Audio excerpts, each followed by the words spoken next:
So number line again, this time probably the trickier of the batch. We're going to have the signs different when we add them together on our number line. First thing I want to do is make sure that I have my math.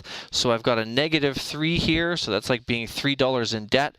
And someone gives me $9, I can repay my $3, and then I would have 6 left over. So I'm actually heading over into the positive. So that's a positive 6. Mathematically, let's see if I can make a number line that matches it.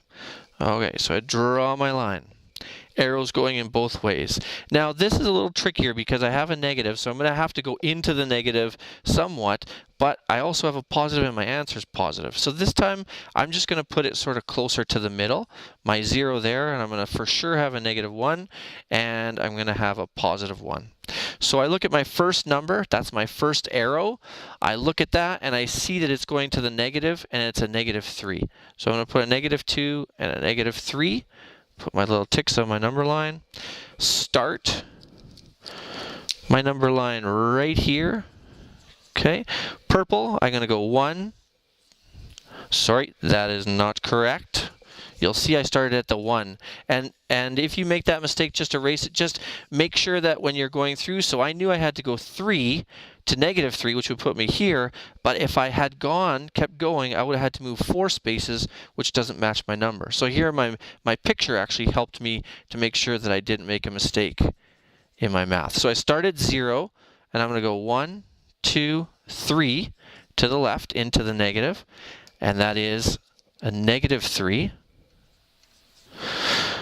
And now I need to go positive. So I'm going to start right where I left off. So it's like a journey, or it's like when you're in a game and you move forward and back on a game board. We're doing the same thing here. So our next one is going to start right here where we left off at -3, and I'm going to extend out this way 9.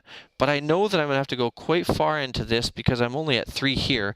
So I'm going to keep putting these numbers over here. So 2, 3, 4, 5, 6, and I'll just throw 7 on there for good measure because I don't know where I'll end up. So I'm going to go 9 spaces. So I take my arrow when I start, I go 1, 2, 3, 4, 5, 6, 7, 8, 9. I stop right there, draw my arrow, put the number up here on top. That's a positive 9. And I can see that in this particular question, I had -3, and when I added positive 9, it took me all the way back up here into the positive 6.